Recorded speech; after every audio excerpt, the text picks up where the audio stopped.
chocolate tears. I'm about to fucking cry. I was like 6 fucking minutes deep into my Small Things Like These review, about to wrap the bitch up. It was so good.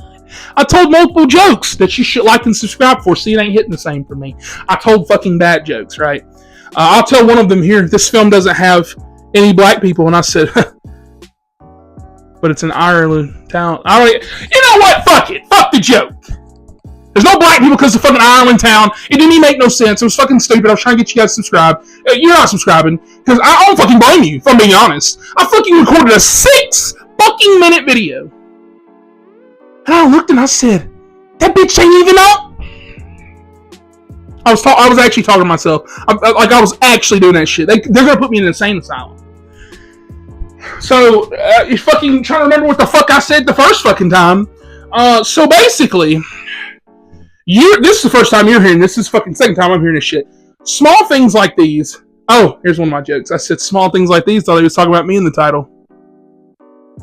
See, it don't land the second time. If it landed for you, hit that subscribe button, like, comment, share, where the fuck, right?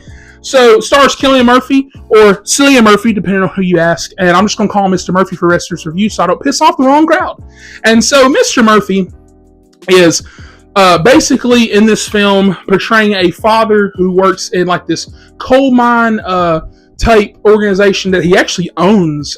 He owns the company, and it shows how, you know, like the nun covens, for example, that's one of the places that he delivers to, how back in the day, you know, around like the 80s, 90s, wherever this and actually they've been doing it a whole lot farther than that. They show a dedication letter at the end of the film that I really appreciated, and it was really sad.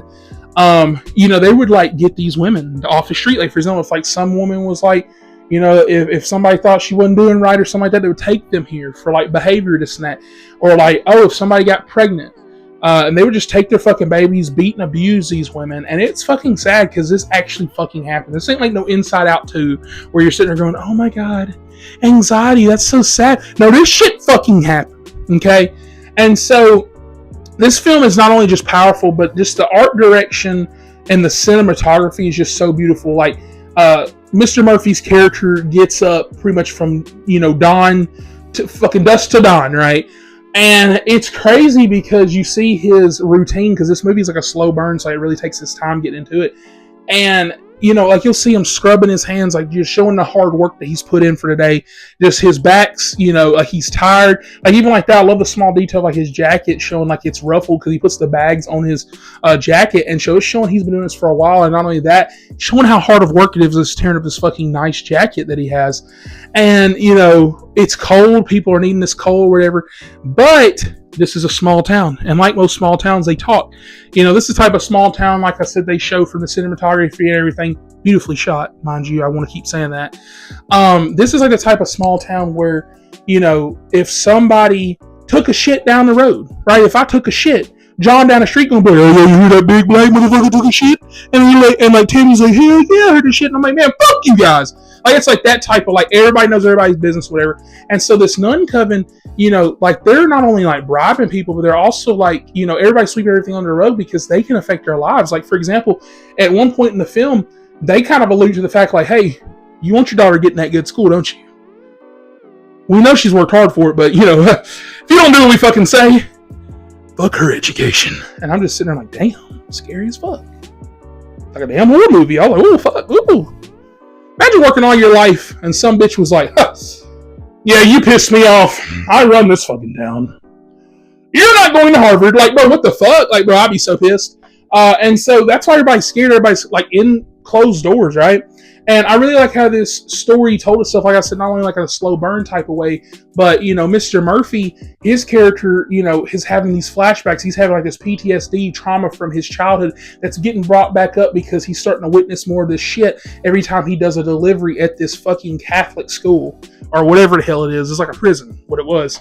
And I really, really, really loved everything that they did. Like every single thing they did in this movie, like the small things like these. You see what I did there? Subscribe. That was a good one. Anyways, so like he'll like go like at the beginning of the movie, he's talking to like this boy, and they're like on like the side of the road, but just the way it's shot, just the movements of the camera, just everything that's going on, you can tell it's just fucking chef's kiss. You know, Mr. Murphy, we already know he's a good actor from Oppenheimer, from, you know, that's my Scarecrow from Batman, from, you know, pretty much all these other things he's played in. But just the things, his character barely talks, if I'm being honest. He's very nervous, he's very scared, but just the way he carries himself, I was like, oh my God, like I felt this character, you know? I felt like he felt lived in, he felt worn out, he felt tired, he's always working so much. Just the way his character did stuff with his eyes, with his face, the way he portrayed, the way he walked. I was like, damn, this dude's a good fucking actor. He's got to get an Oscar for this shit. I know it's going to get overlooked. Like, I don't know if it's going to get overlooked at the Oscars, but I know in real life it's going to get overlooked because, like, I don't even know if anybody really knows this movie came out. But it is so good, guys. I definitely recommend going to go watch this shit. I'm going to give this movie a fucking 9.5 out of 10 on Mr. Chocolate Silver approval. It is damn near perfect. I got a few pacing things with it because, like I said, it's a slow burn. I really love that. But there are a few things where you're like, damn, you really just showing this, ain't you? We really trying to fill time. But it's an hour and a half, so it doesn't feel like that. But like I said, there's a few scenes where you're like, I feel like it's longer than that. But outside of that, though, damn near a masterpiece, giving a Mr. Chocolate Silver approval. Check this out if you guys ever have the chance. Even if you can't see it in theaters and come streaming, something like that, I definitely suggest watching this film. It will not waste your time. It is very good. It's very powerful, powerful story they're telling here. And with that, I'll catch you guys on the next one. Please like, subscribe for more.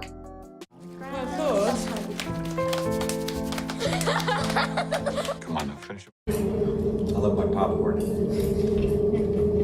Movies, popcorn.